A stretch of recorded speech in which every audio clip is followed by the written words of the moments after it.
¿Qué tal, amigos? Sean bienvenidos una vez más a esta que es su Granja Humana MX. Miren, quiero presentarles un tema bastante interesante y es precisamente en este caso, ¿no? Estamos viendo una vez más estos super ricos que quieren solucionar como si fuesen dioses de alguna manera los problemas que hay en el mundo. Y vaya, ¿cómo no querer hacerlo cuando sientes que tienes todo este poder inimaginable que da el dinero? Quiero que vean esto porque miren, en caso de personajes como el señor Gates, que es el máximo terrateniente que hay en Estados Unidos de tierras para la producción de alimentos y que es principal distribuidor de cadenas como el caso de McDonald's, ¿no? De muchos de sus insumos, lechugas, jitomates, etcétera. Ok, ¿qué pasa con este Jeff Bezos que ya está financiando la tecnología de esta carne impresa en laboratorio, mientras que mucho de estos personajes presionan para empezar a restablecer la cadena de suministro mundial de alimentos, en un sentido de que todo debe de cambiar porque no es posible mantener tanta situación de alimentos para 10,000 millones de personas que ya están diciendo cuando llegue ese pico, ¿no?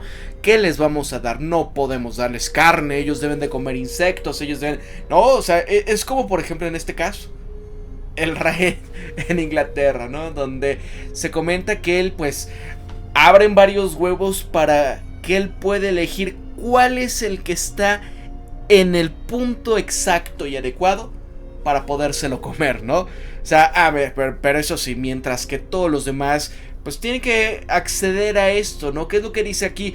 ¿Por qué necesitamos darle a los insectos el rol que merecen en nuestros sistemas de comida? Y es que, si bien muchos pueden decir, oye Pablo, pues ustedes como mexicanos, también dentro de algunos platillos, ¿no? Comen insectos, ¿no? Sí, pero es como el caso de China, que es para los turistas en este caso, ¿no? Cuando muchos han ido, ay, mira los escorpiones y cosas que están en palitos y demás, sí, pero eso lo comen nada más los turistas. En el caso de México, pues es una botana exótica que no es lo que come la gran mayoría, sino a veces, ¿no? Oye, vas por el mercado sobre ruedas, ves que están vendiendo unos poquitos ahí o en algunos restaurantes que son, que es que gourmet y demás, ya mira un poquito de un taco con, guacamole, y hay un pedazo de chapulines, ¿no? Pero se acabó, no es como que digas, ay, esa es la dieta diaria. No, aquí lo quieren hacer en prácticamente todas las cuestiones para enriquecer este tipo de cosas, ¿no? De esa carne sintética. ¿Qué pasa? Bueno, el vicepresidente del Bezos Earth Fund, o el Fondo de la Tierra de Bezos, Lauren Sánchez, había anunciado esta semana en este evento llamado Aspen Ideas, aquí, en donde va a durar varios días en el centro de convenciones de Miami Beach. Aquí este fondo va a invertir decenas de millones de dólares en avances científicos y tecnológicos en torno a las proteínas alternativas. Aquí Sánchez decía que la inversión iba a ser 60 millones de dólares para establecer este centro Bezos para las proteínas y, en sus palabras, sostenibles, como parte de esta iniciativa de $1,000 millones del Earth Fund de Bezos para poder transformar la cadena de suministros alimenticios. Bezos Earth Fund declaró que en un comunicado de prensa estos centros se van a centrar en las principales barreras tecnológicas para reducir el costo, para aumentar la calidad e impulsar los beneficios nutricionales en las proteínas alternativas mediante este avance en la ciencia y la tecnología. Sánchez decía que necesitamos alimentar a los 10,000 millones de personas con alimentos saludables y sostenibles a lo largo de este siglo, y que al mismo tiempo tenemos que proteger a nuestro planeta. Podemos hacerlo y requiere mucha innovación. Nuestro mundo está preparado para la transformación, para el futuro que no está limitado por compromisos, y estas soluciones a nuestros mayores desafíos a menudo provienen de esta silenciosa persistencia de quienes están dispuestos a cuestionar, a reimaginar e innovar.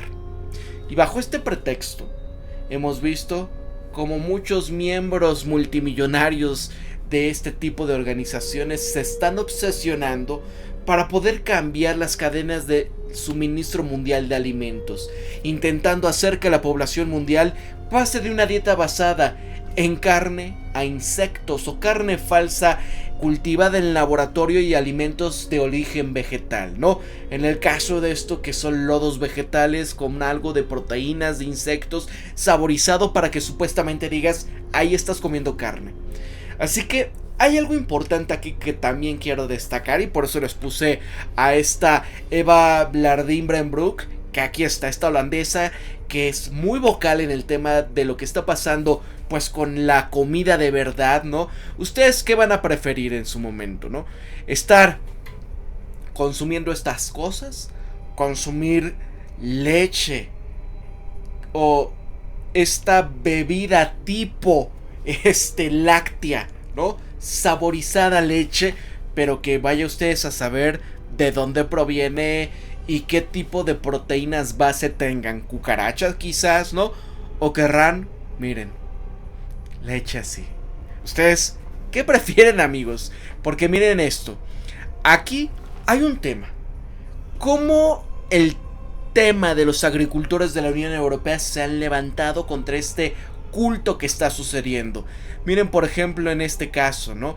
Lo que está sucediendo en Francia, ¿no? El tema de cómo esta situación va escalando. Esto fue del día 5 de este mes. Ahí vemos a los transportistas, porque el tema de que les quieren quitar los subsidios al diésel, y están verdaderamente en el tema de lo que viene para, pues, la cuestión, ¿no? Tienes que cumplir con lo que te está pidiendo la Unión Europea, reduciendo en tanto porcentaje, que creo que el mínimo es 30% de los agroquímicos, de los fertilizantes, de la cabeza de ganado. Vaya, terrible la situación. Ahora, miren por ejemplo acá lo que comenta esta Eva, hablando del comunismo y la agenda que estamos enfrentando ahora. He hablado seguidamente sobre esta guerra mundial contra los granjeros. Lo he hablado aquí y he decidido unirme a las protestas en la Holanda, y hay gente ahí que está hablando contra esta utopia, esta cuestión del trato verde, ¿no?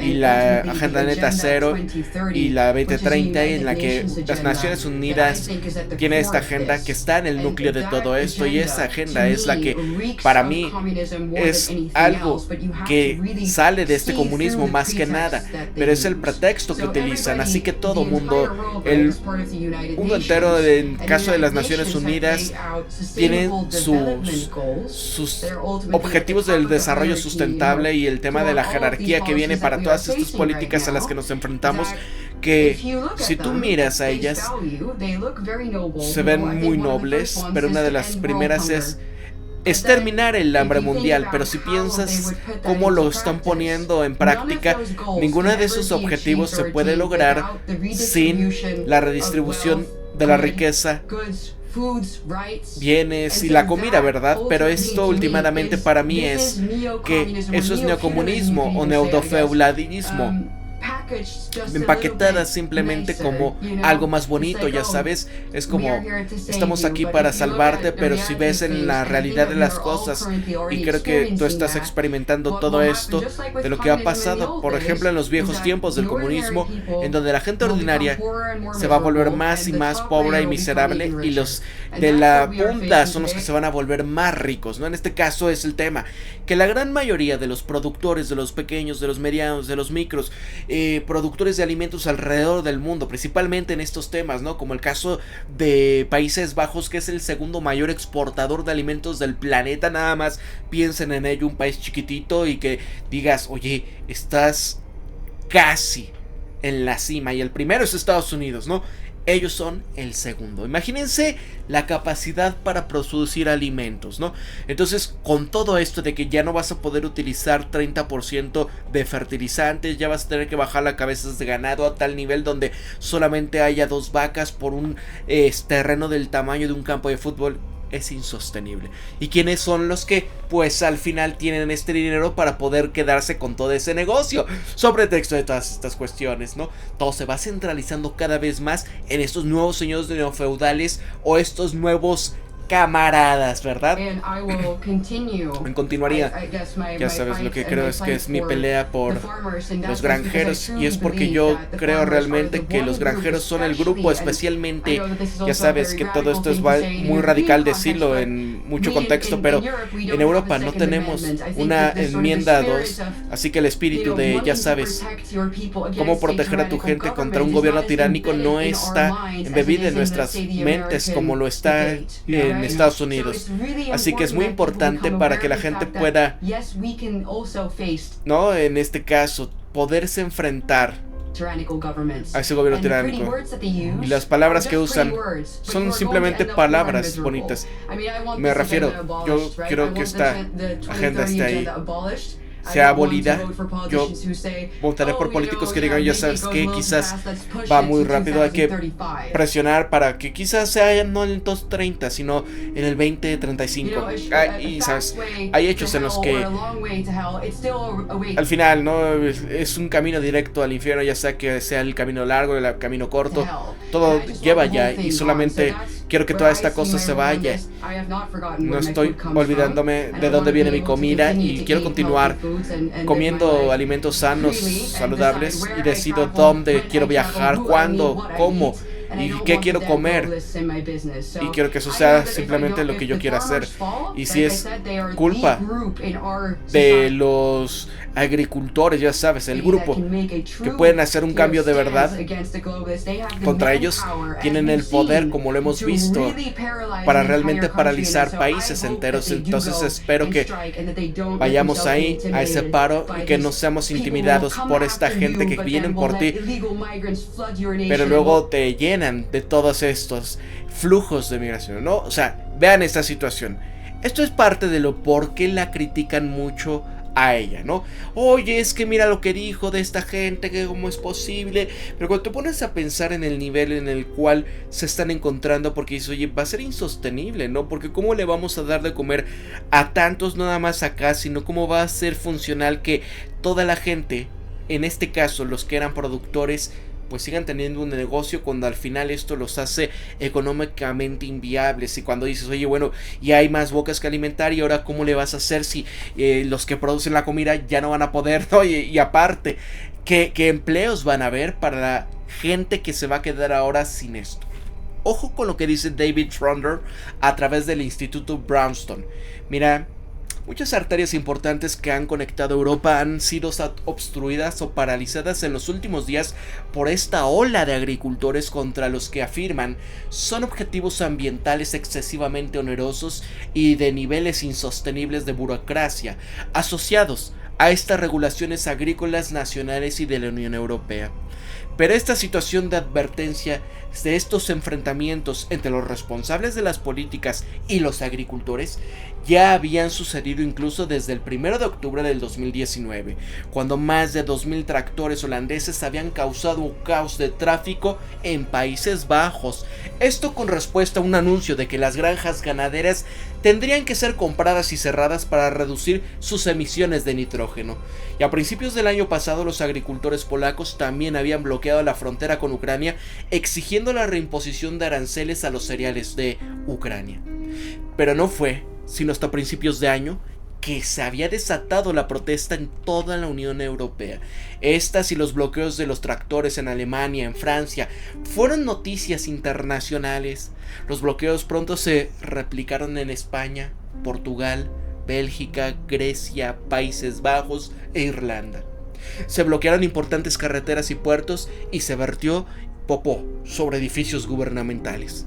Y mientras que los agricultores de toda Europa expresaran esta frustración por este aumento en el costo agrícola, la caída de los precios de la producción y estas regulaciones ambientales agobian tanto que hacía que los productos no fueran competitivos en el mercado global. Y parece que los agricultores empiezan a tener las inquietudes inquietas de estas élites en Europa.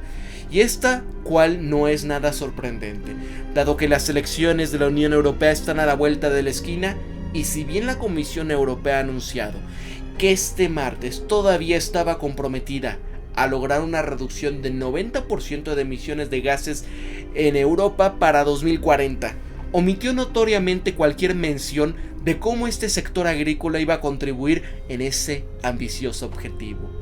Y aún más revelador es cómo la comisión ha dado marcha atrás a esta situación de estos compromisos clave, al menos de manera temporal. No es lo que decía Eva, no importa que sea 2030 a 2035, al fin y al cabo esto es directo al infierno y tarde que temprano ahí vamos a ir, ¿no? Entonces, según el medio de comunicación político, la presidenta de la Comisión Europea, Ursula von der Leyen, había anunciado que retiraba un esfuerzo de la Unión Europea para frenar el uso de pesticidas, y la retirada de esta y otras propuestas de la Comisión relacionadas con la agricultura se basaba en esta embarazosa situación para la Comisión. Pero políticamente es inevitable, dado que las protestas que se están extendiendo rápidamente y cómo los agricultores no están dando señales de regresar a casa hasta que no se cumplan sus demandas. Medio político decía, mira, una nota sobre la posibilidad de que la agricultura reduzca su metano, óxidos nitrosos en 30%, que estaba en los borradores anteriores a la propuesta de la Comisión para 2040, ya no estaba cuando salió a la luz este martes. De manera similar, se habían eliminado misivas sobre cambios de comportamiento, posiblemente incluyendo comer menos carne o lácteos, ¿no? ¿Cómo haces este tema de los cambios de comportamiento para que la gente lo apruebe o más bien esté obligada a eso? Dinero digital, identidad digital, crédito social, donde, oiga, señor, usted ya no puede gastar porque sus créditos que tenía, supongamos, bonos verdes o lo que sea, ¿no? Te pasaste, ya comiste 1 libra de carne y solamente tenías permiso al mes de 1 libra de carne o anualmente a 1 libra de carne, ¿no? Que son como 450 gramos. Imaginen eso. Ahora, y recordar subsidios a combustibles fósiles, muchos de los cuales van a los agricultores para poder ayudar con el pago del diésel. Se insertó también un lenguaje un poco más suave sobre la necesidad de la agricultura para la seguridad alimentaria de Europa y a las contribuciones positivas que pudiesen hacer. La Comisión de la Unión Europea ya está jugando un juego bastante fuerte. Por un lado, están intentando apaciguar a los agricultores haciéndoles concesiones convenientes solo en el corto plazo. Por el otro, se aferran al compromiso de reducir las emisiones de gases en Europa en 90% aún para 2040, al tiempo que evitan el hecho de que una reducción de emisiones a 90% en 16 años tiene un impacto bastante drástico para la agricultura, donde es claramente políticamente conveniente, especialmente en año electoral, apagar este fuego de descontento agrícola lo antes posible, comprar algo de paz antes de elecciones en junio, pero no se puede evitar el hecho de que sus objetivos en largo plazo de la Comisión, tal como lo conciben actualmente para esta seguridad, requerirán los sacrificios que los agricultores simplemente no están dispuestos a aceptar. Ahora están viendo este caso de por qué el tema de un meme puede llevar a gente en la Unión Europea a la cárcel, porque en el caso de Canadá también empiezan a aplicar esta situación. Es que para proteger a los desvalidos, a las minorías, a las comunidades, etcétera, etcétera, cuidado con esto. Pero quienes, incluso en palabras del mismo Trudeau, en su momento decía que eran unos misóginos, que eran unos ultraderechistas, unos racistas, etcétera, y los ponen en esta categoría de lo que ahora pueden ir incluso a la cárcel hasta en cadena perpetua. ¿Quiénes entraban, no? ¿Quiénes van a entrar?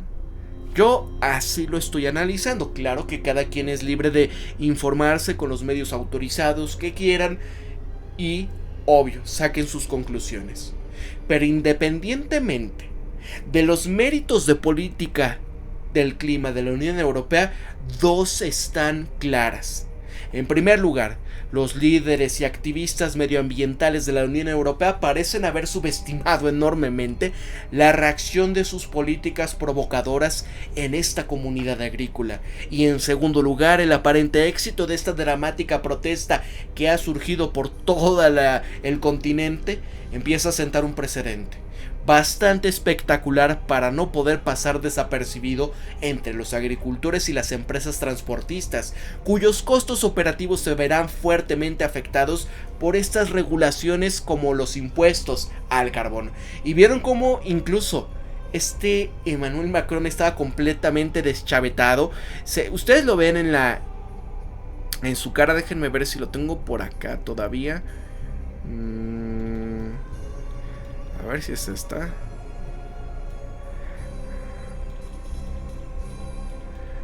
Aquí está. Miren esta.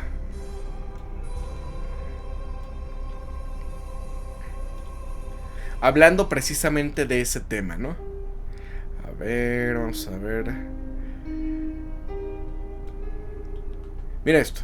El precio y la contaminación está diseñado para dos cosas.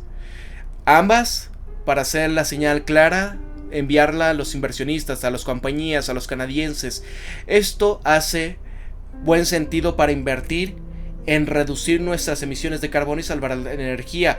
Es un precio señalar para hacer buenas cosas, pero en segundo lugar también el tema de la contaminación, para asegurarnos de la clase media, familias y las familias vulnerables a través del país no carguen con el precio de esta contaminación. Y exactamente eso es lo que hemos hecho. Una familia de 4 en Alberta ya va a recibir $1,800 sobre el próximo año. Ojo, piensen en ello. Le van a quitar el dinero, no, porque son impuestos, de una parte para, ok, toma este. Es que como ya las empresas están pagando por la contaminación, ahora son los gigantes los que están pagando. Y ahora a ti te va a salir más barato porque ahí tienes para que tú puedas pagar todavía tu gasolina y demás. Solo piensen esto. Si a ellos les cuesta más, ¿qué va a pasar con el precio de tu comida? Si te regalan dinero cuando dices, oye, es que la gasolina es la que escasea, no se ha producido más, sigue siendo la misma, pero es más cara ya, pero te van a dar esto y sigue habiendo el mismo consumo, ¿qué crees que va a pasar? Es que esta gente es como dice Eva, ¿no? Esta clase de como si fueran estos comunistas que al centralizarlo todo lo arruinan absolutamente todo, ¿no? En esa cuestión. Déjenme. Ok. Eso es más que el promedio que la familia promedio paga con el precio del carbón. Y también hay un 20% para las áreas rurales que se lo pone en $2,000 que se les van a regalar a esos cheques de los gobiernos conservadores. Quiere quitárselos de la gente y para que sigan peleando el tema de clima, presionando por innovaciones en mejores tecnologías y poner más dinero en los bolsillos de canadienses que están a través de todo el país. 8 de cada 10 familias en esas jurisdicciones a través del país pueden tener este precio de la contaminación para hacer mejores cosas, ¿no? Pero dentro de eso decía, y es que el gobierno no se le debe de contradecir, nosotros somos el gobierno y tienen que hacer cumplir las leyes y esto va a pasar, ¿no? Este tema. Pero es una vez más, o sea, como cuando empezaba en Estados Unidos este precio incalculable, que dices, oye, ¿cómo es posible que ahora cueste $7 el litro de gasolina y todos desesperados en partes de California? Y donde mágicamente decían, bueno, pero no se preocupen porque vamos a darles a las familias que ganan menos de tantos dólares, ¿no? Era el salario mínimo prácticamente al año. Se les va a dar igual lo mismo, una tarjetita con tantos dólares, creo que eran 600 u $800, algo así, para que pudiesen cargar gasolina. No recuerdo cuánto era, pero era una suma que decías, oye, pero el caso es que no está la capacidad de refinación en Estados Unidos suficiente, y aparte el precio internacional del petróleo está haciendo que esta situación por eso esté tan cara. Ahora imagínate, si la cosa es que no hay tanta gasolina y por eso el mercado no se está ajustando, cuando tú le des dinero a estos y esos empiecen a consumir, ¿no? ¿Qué va a pasar con las familias ricas de medianos ingresos cuando dicen, bueno, pues vamos a seguir comprando igual, y al final pues ya no van a ser $7 los que cueste, sino van a ser quizás hasta más, 10, 15 el litro? En el hipotético caso, porque al fin y al cabo es la ley de la oferta y la demanda. Y al final va a quedar igual, ¿no? Los que al final no van a poder utilizar ese dinero, pues van a ser estas familias. Y donde no les va a alcanzar realmente. Ahora imaginen el tema de qué va a pasar con esta cuestión en los alimentos, en el tema del costo al productor, sobre todo en la energía que es principal para todo esto, fertilizantes que usan muchísimo gas natural para poder crear toda esa potasa, todo lo que se requiere para producir fertilizantes y sobre todo, ¿no? ¿Qué va a pasar cuando los obliguen en este tema de reducir 30% de las emisiones de nitrógeno y todas estas cosas? Al final, estos productos naturales van a pasar a ser así. Y estos señores son los que te lo van a proporcionar. Cada quien que investigue por su parte en los medios que crea pertinente, recomiendan aquí en la plataforma que accedas a los medios autorizados, ¿no? Es decir, CNN, The New York Times, etc. Ustedes infórmense y saquen sus conclusiones de acuerdo a su pensamiento crítico. Estén informados y bueno, con esto yo es parte del análisis que yo creo que esta situación tiene que cambiar para que en realidad ese mundo al que queremos llegar sea el mejor para todos, ¿no? Para la Granja Humana MX se despide Pablo y recuerden esto siempre, piensen críticamente, sean ustedes mismos, conózcanse de verdad quiénes son, sean empáticos, compartan en sus redes sociales, suscríbanse al canal y por favor si ustedes están en la posibilidad de apoyar este canal, aquí en la dirección a través de mi Patreon lo pueden hacer. O también fácilmente, aquí hay un botoncito aquí abajito de este video que dice unirte como miembro del canal. Hay un corazón también. O incluso aquí al lado, en el área del super chat, hay un botoncito donde es super chat. Gracias a todos, nos vemos hasta la próxima. Cuídense mucho, pórtense bien, que tengan un excelente fin de semana. Hasta luego.